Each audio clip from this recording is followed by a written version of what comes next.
exciting times ahead. We are tackling the paving in the back of our garden. Now, as you can see, it's all over the place. The olive tree has uprooted a lot of the area around here. We found the house abandoned and falling into disrepair in winter 2023. Weeds had taken over, garden furniture was buried in the soil, and the patio was barely visible. By the time we got the keys in August, everything had dried up, and we set about the task of tidying up the back garden of Villa Sweet William. We made good progress that year and were able to begin making plans to install a swimming pool to keep the family cool while we carried on renovation works the following summer. We completed the swimming pool project in July 2024, and we really love our little oasis at the back of the house. Now it's time to give it the Mediterranean patio it truly deserves. And the plan for us, we're going to carry on with our renovation by restoring as much as possible, reusing as much as possible, and we are going to reuse these paving slabs, but not in a grid pattern as they are now. We're going to uplift them, and then we're going to crack them up into a crazy paving pattern.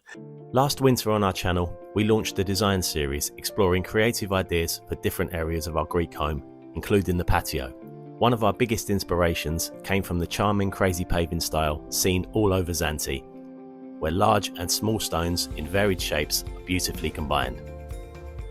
To give our olive tree space to breathe, we're planning to create a ring of pebbles around it, helping water drain directly to the roots.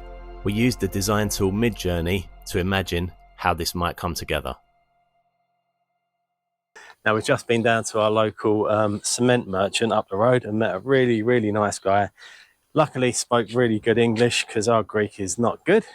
Not for things like that, dealing with cement and building sand anyway. We can probably just about get by ordering a meal. But yeah, anyway, he's going to deliver some white cement, some white marble instead of sand, because apparently that's what you use to get those lovely white joints in between the crazy paving, and some sub-base sand, which we're going to make it a little bit more level with. Although we realise it's going to be more difficult to keep clean than using a darker cement, we're huge fans of the white mortar, and we're particularly keen to take inspiration from paving like this, with non-uniform and often pretty huge gaps between the stones, allowing that gorgeous bright mortar to reflect the light around the back garden. So yeah, this is an exciting project. This is a really big project. It's going to take up a lot of our time over the next few days. So if you're interested in seeing all of the stages of this project, stick around. But for now, me and Joe are going to get going with clearing the place and then trying to lift the slabs up, get ready for the guy who's going to deliver it anytime now. It's super hot over here at the moment, and we're keeping cool with our Calamira water bottles. If you want to get one, go check out the shop. They keep water really cool. They've been doing the job for us, and as you can see, nice and white. Surprised this wheelbarrow hasn't caved in, to be honest. Huh?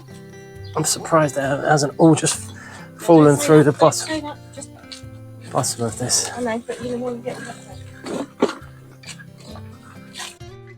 The Ionian Islands look like paradise, and they truly are, but spend enough time here and you'll discover what locals know all too well. The environment can be incredibly harsh on your land. The summer sun bakes the ground until it turns to powder, creating dust that gets into absolutely everything. Throw in the occasional sprinkle of Sahara sand carried on the Mediterranean winds, and you'll start to understand why you wouldn't really want to dig anything up if you could help it. Every time you disturb the soil, you're just adding to the dust. Unfortunately, we didn't have a choice with this project. Much as we hated adding to the mess, we had to get the job done, so we worked as fast as we could to keep the dust stirring to a minimum. As we began to lift the slabs, we realised that they'd been laid directly on top of soil that was now very heavily compacted. Apart from around the olive tree, the paving had remained relatively flat and level for a very long time, giving us a pretty solid base to work from. So yeah, it's coming up quite nice, but as you can see, it just lays directly on top of soil, and everywhere other than the olive tree, it managed to stay fairly flat. So that's good, because it means once we put a little bit of, the guy suggested using building sand or some type of sand as a sub base that he's going to deliver soon.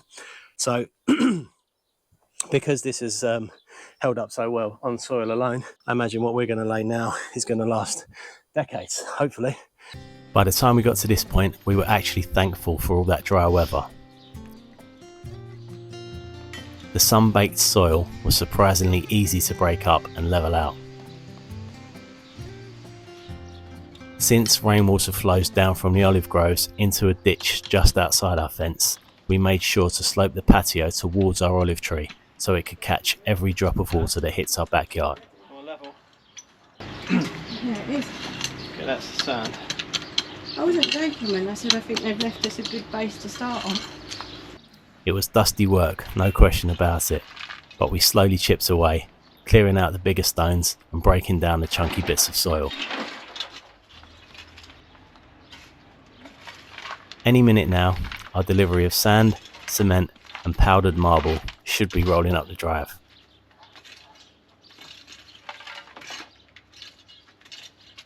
When we first set out to do this patio, we thought this look would be achieved by using white sand and cement for the joints. We've been particularly inspired by this image from the 1980s book, Greek Style. So we went down to the local building yard and asked for white sand, but a lovely guy named Demetrius advised us to consider using powdered marble. Honestly, we were surprised. When you hear marble, you think expensive countertops, not something you'd sweep between paving stones. But in Greece, especially on the islands, powdered marble is often used instead of sand for mortar, and now we understand why. It's not just a luxury material, it's functional. The marble dust gives a smoother and finer finish than traditional sand. It packs tighter, looks sharper, and it reflects the light beautifully. It also makes the mortar more durable and resistant to cracking, especially under the Greek sun, which can be brutal on cement. Visually, it's exactly that iconic look, the clean white joints against irregular stone that you see in courtyards around the island. So, powdered marble it is, and to our surprise, it was actually cheaper than we expected. Just another example of how local knowledge always wins. What do you think of the white mortar? Would you use it in your project? Let us know in the comments below. We can't wait to get stuck into this project now that the materials have arrived. If you're on the island and you need anything like this, we can highly recommend using Demetrios, who can be found opposite Lidl. His company's details are in the description of this video. Next week, the project quite literally begins to take shape as we chip away at our square slabs to create a traditional Greek crazy paving arrangement. We really hope you can join us for that. Do feel free to like, subscribe and share if you enjoyed watching this video, and thank you so much for being here.